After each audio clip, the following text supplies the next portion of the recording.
welcome back. Today I am at the house that I grew up in down in South Florida.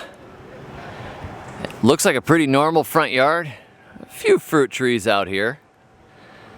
But in the back there is a surprise. Before we get there, I'm going to show you what we have out front. This is a tamarind tree, which is producing tamarind. Up here we have a jabuticaba that is just about ready to start making jabuticaba. I am waiting on it. Pruned out around that trunk and it's gonna fruit one of these days. Bananas in the front. There's a little katuk hiding here. Some butterfly plants that my nieces and nephews planted. The Lacerola cherry tree. There was a big one here, but it died. One of the storms took it out. They planted a new one. Some nice bananas.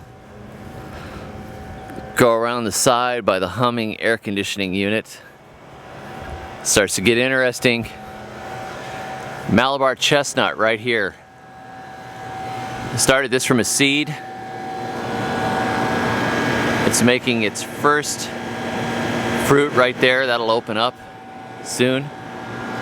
Got some bananas. I think these are ice cream bananas right here. I planted a bunch of different varieties. But as we come to the back, this is the black sapote tree that we planted, my dad and I, some years ago. Chocolate pudding fruit is the really nice name for it. It's related to persimmons. It's a very nice fruit. Got some bougainvillea. And a banana right here. And then some bananas right here. As we move around with a little papaya that started itself out of the compost that we fed it with. This is a seedling avocado. Got the original avocado from my aunt from Thailand. Very large avocado variety, huge, like a football. And it's fruiting for the first time, which I'm very excited about. Come back here. Coconut palm. I planted this when I was 15 years old. As you can see, the kids have been harvesting coconuts all over the place here. But around the base of it, there are hibiscus with edible flowers. More katuk, lots and lots of katuk, which is a tropical green. And then here is the food forest proper. This doesn't look like your normal backyard. The entire yard looked like this. Patchy, sandy, weeds and grass. And my dad said, you know, my knees don't like it.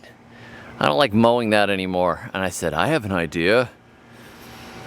And so we ended up with this. We have mangoes. Orchids are actually growing off of the tree here. You probably recognize this tree if you've watched this channel before. This is one of the best trees in the world. The moringa tree, also known as the drumstick tree. Medicinal, edible.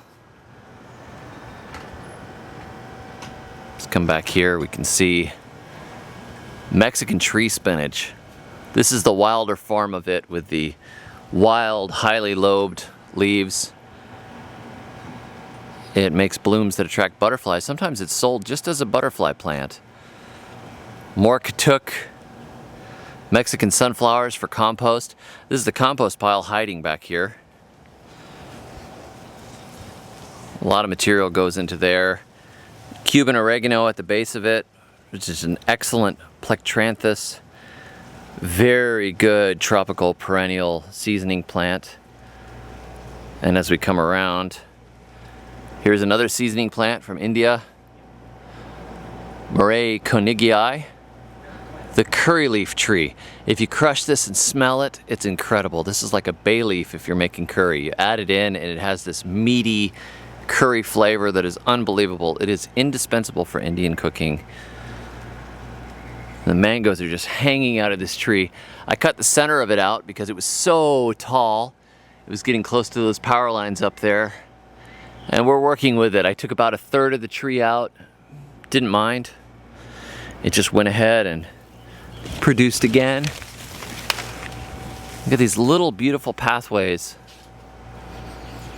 The curry leaf tree is actually blooming for the first time I've seen it. It may fruit and give us some seeds, which would be cool.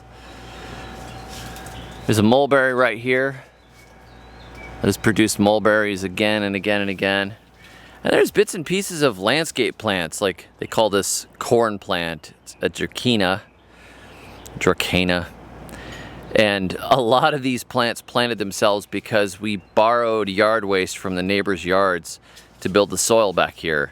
And we just dumped tons of yard waste all over this sand that you can see and built up the soil. And earthworms moved in and millipedes and all kinds of life. But along with it, we ended up with ferns, we ended up with wandering Jew, we ended up with the corn plants. And I don't really mind because anything that's gathering life and pumping sugars into the ground is welcome in the food forest. There's a nitrogen fixer right here. This is a royal Poinsiana tree. There was one in the front yard and seeds got dropped all over the place, and they get cut back and used to feed the ground just like these Mexican sunflowers. They're a phosphorus accumulator. They smell like honey. They're beautiful. And you can cut them again and again to feed the ground and get mulch, because one of the things that we're lacking down here in South Florida is that good soil full of organic matter. It's a constant battle. But you can see if you look at this ground, this is not what South Florida sand normally looks like.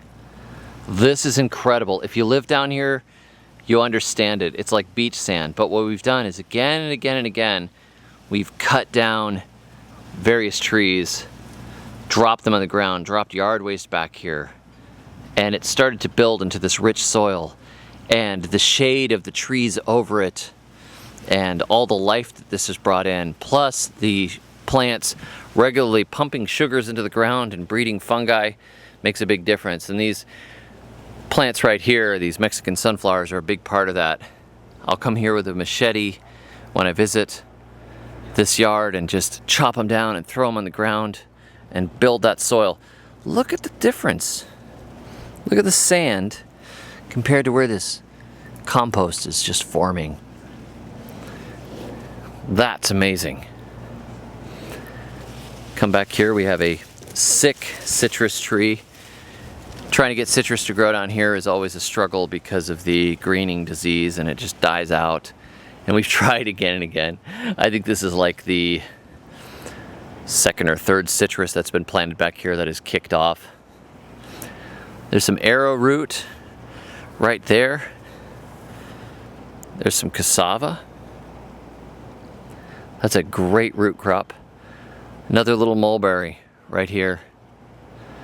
And all those nitrogen fixers again and again and again, and phosphorus accumulators mixed all through here. All the life is welcome.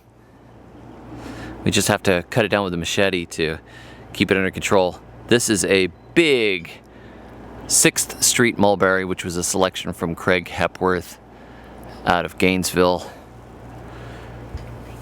We've got hiding here, there's a little banana. There's some yams growing through here. Dioscorea alata. This is a Suriname cherry that's growing back here. I started this from a little teeny weeny seedling some years ago. Filling in this corner. This corner was just a dead spot, and it's happy.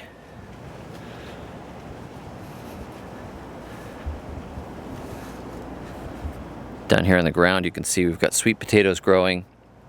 This is not a heavily managed system. My mom is busy.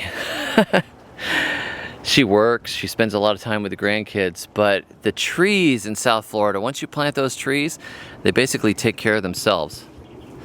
This is a Jamaican cherry tree, which we planted.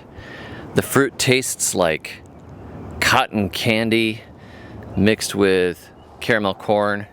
It's really a beautiful tree, one of my absolute favorites. Very fast growing, kind of weak growth, but it makes a lot of fruit.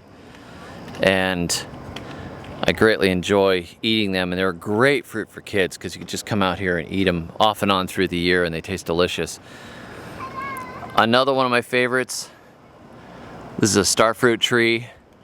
This starfruit almost didn't make it. The ground was so sandy and awful and dry, and it was struggling. And then we came and we mulched heavily around it, got some water out here, and now there it is, looking beautiful and producing a couple of good rounds of starfruit every year. Little Suriname cherry hiding back here. Any little gap, you know, when I come over, I plant stuff in it. One of the neighbors ripped out a whole bunch of bananas, so I took a lot of the pups and roots and planted them in the yard. Mexican tree spinach right here. Look at that starfruit. This is a very, very low maintenance system. Once the trees get in and the ground cover's here, all they've got to do is just kind of keep the grass cropped around it. And you can see how bad the soil is. This needs constant care to try and grow grass.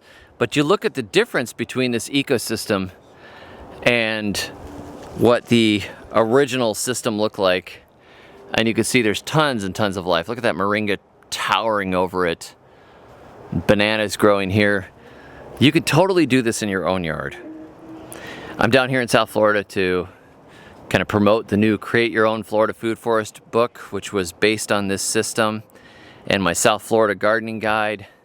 I released 2 books right in a row from each other, and just my love of the tropics and my love of South Florida and my love of what you can do in the entire state of Florida with creating food forest systems in your backyard.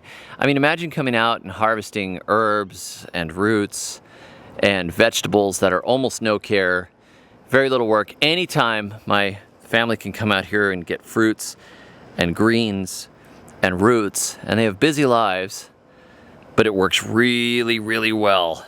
And I'm so excited to be able to show you guys, because we've been working on this system for 10 years. And it's just a matter of me coming down every once in a while and planting something.